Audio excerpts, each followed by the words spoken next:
It's time for one we've dusted off from Veglio's vault. This episode of Too Good for Radio is a special Veglio's Vault episode. It's a dip into the archives. It's brought to you by our friends at Anita.com. Go check them out if you haven't yet. It's lots of lovely swimwear that makes lovely ladies look lovely and curvaceous. But not fat. I wish I was a girl so I could wear it all the time. On one of my radio shows, we touted for guests, big celebrities. And we got lucky with one particular celebrity who was very, very nice. But it all got a bit weird. I'll let you hear for yourself. Actor from Star Trek, X-Men, and of course, we can't forget his fantastic stage career. Welcome to the show, Patrick Stewart. And don't forget that I was the narrator in Ted. Oh, really? You don't mind acknowledging that gig? Thought it would be a little bit bass for your theatrical tastes. Are you kidding? I got to say mild swear words and sound all booming.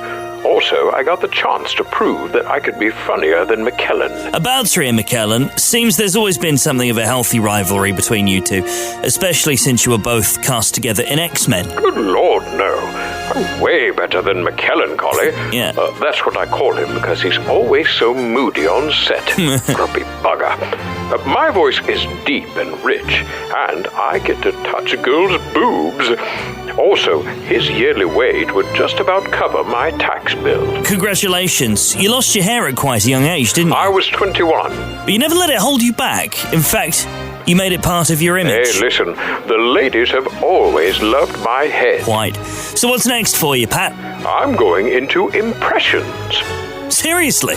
Yep, that's where the big money is. Oh, well, I wish you all the luck.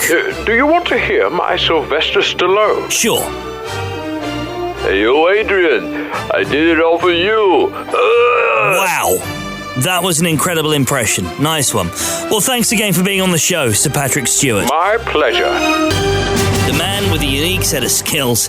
It's Liam Neeson. Well, hello there. It's a real honour to have you on the show, Liam, and I'm saying that even despite having seen A Walk Among the Tombstones. Yeah, I get it. Not my best movie. But didn't you even like the dark portrayal of a tortured ex-cop who was down on his luck? I mean, that's not been done all that much, has it? No, I suppose I can't claim that it has. Anyway, I think you can't really do much wrong now after your turn as the legend. That is, Brian Mills. Yeah, I got really lucky with that casting. But I knew I was born to play him as soon as I got to the audition. Within 2 seconds, I had the whole thing nailed. Really? They gave it to you that quickly? Well, they had to. I told them I'd only release them from the nails I'd pin them all to the wall with if they gave me the part, you see? Classic Mills nail gun move. Yes. Now, none of this would have been possible if not for your role in Love Actually, which kind of put you on the map in Hollywood. Now, the burning question on everyone's lips is that kid who played your stepson still arse ugly now that he's older?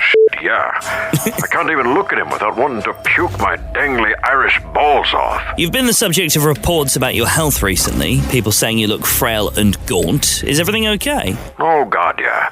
I've been trying a new cereal in a bid to shake things up, you know. Clear out the captain's log. Okay, so what's next? Well, we're talking about Taken 4, but not yet signed the paperwork to make it so. Do you have any messages for your fans? Set a course for Earth. Warp speed, number 1. Why do you keep making references to wait. Do you like my Liam Neeson? Yeah. I did tell you on the previous episode that I was moving into doing impressions. Oh, God, is this Sir Patrick Stewart? What are you doing on the phone?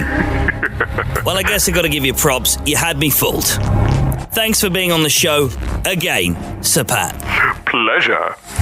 What more needs to be said than action hero, star of Expendables, and 2, and 3, as well as Crank and the Transporter series. Probably safe to say that if you've watched a movie in the past 10 years with punching and kicking in it, it probably starred Jason Statham. Well, that's utter bullshit, isn't it?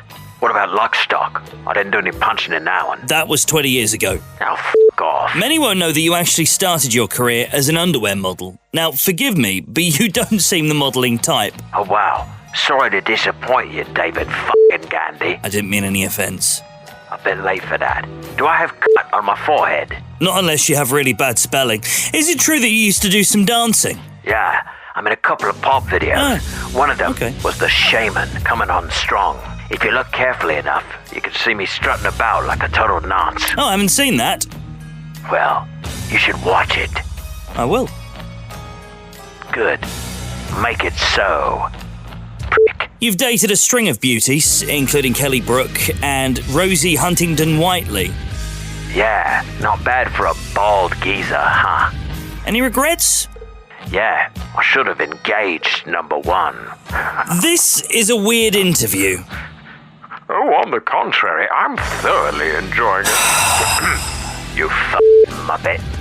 That's twice now. This is so much fun. Today's guest needs very little introduction. Leader of the free world, historic president, inventor of Obamacare. Sorry. It's true, though. You are. I can't believe I'm talking to you, actually, after only, 4 episodes? I mean, it took Mark Maron years to get you on his podcast. Yeah, well, I'm kind of a busy man. Too many holes to get around. No, I've only got eyes for Michelle. Quite. So, you're coming to the end of your second and final term. Looking back, would you do any of it differently? Healthcare. Well, obviously, I assume that one. Anything else? New computer servers. Indeed. Before launching a new healthcare. Also, I'd probably think twice about the gun control agenda thing, if I'm honest. That hasn't really worked. But you were getting so good at the fake tears look. What are your thoughts on who will take your gig? I really hope it's Donald Trump. You do? Yes. You see, I finally managed to dig out my birth certificate, but I can't get to New York because they won't renew my air miles now that I'm going to no longer be president. So it would be handy to meet him on the steps as I leave. How have you found working with Hillary, and do you think she's got any chance? Oh, I like her. If only I wasn't married. She has a tremendous cockmouth. I have no idea what Bill was thinking. I don't know if you knew this, but I live in the same town as your brother. Yes. You met in a Sainsbury's car park, wasn't it? He mentioned the encounter to me. That's one of the reasons I agreed to come on your show when your people reached out to book me. He's a good cat. You never thought about giving him a role in the Oval Office? Well, of course, I considered it, but I thought it would be a little 10 forward. It's a bit late now, I guess. Yes. I think we passed the opportunity to use reverse thrusters. God, not again. Yes, I'm afraid so. As if the President of the United States is going to come on this show. I mean, really, Neal? But on the bright side, I'd say I'm probably a bigger deal than Obama anyway. I've captained a starship.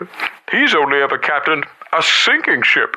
Star of stage, screen, and a movie franchise that the world had to take about a week's annual leave to watch when it came out on DVD. It's Ian McKellen. Goodness, my friend. What an intro. You obviously watched the director's cut of Lord of the Rings. Bloody nerd.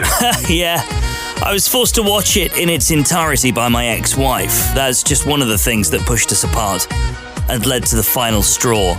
Oh, really? What were the other things? Well, making me watch it a second time, and then a third, and then a fourth. Gracious dear boy, it could be worse. You could be shagging a fan of the works of Anders Warburg. Huh? Google the world's longest film. You're probably best known for Gandalf and Magneto, but you're also the guy from other stuff. Yes, I am.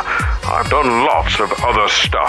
And you undoubtedly prefer the other stuff, artistically, because you're pretentious and a bit annoying. Well, of course. Fancy a game? A game? What sort of game? Well, actually, I was thinking of bridge. That's a bit of an old farts game.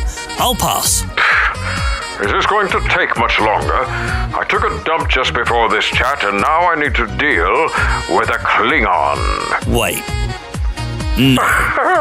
You've got it. This is actually esteemed Shakespearean thespian, Sir Patrick Stewart. I knew it. Or is it? What? I double bluffed you. I heard the previous episodes where you kept getting duped by Patrick doing all these silly voices. What? I thought I'd step on his tail this time. Particularly after he called me McKellencollie. He's such a bitch. I'm living some kind of messed up bard version of One Flew Over the Cuckoo's Nest. So there it is, the time my radio show was hounded and stalked by Sir Patrick Stewart. Unforgettable. Name any other radio show that's had a stranger guest experience. Go ahead, I'll wait. You look great now, so you're good and done not moving forward with plastic surgery. I think I made that clear like about 100 times. I know. I didn't hear that 100 times. I'm so sorry. Maybe you only read the bad things, but I've been made that really clear so many years. But so does it read what you want to read? But I was thinking, it was really nice talking to you, and really good luck with your show. And good luck to you awesome. too. And I'm so excited about Sharknado, and I hope you stay married. And I hope that you stay married too. I'm sure he's a nice guy. I will, and I hope your knees get a little wobblier than they already are. So I think my knees. Day. Oh yeah, I hope your tits get even nicer because they're amazing. Same guy did mine, right? Thank you. Same Yes. guy. Fantastic. Yes, same guy. I'll always use your advice. You're the best. Bye. Love you, Tara. Good luck with Sharknado 18. Fuck. Well, that's hardly fair. You brought Tara Reid and Jenny McCarthy into it.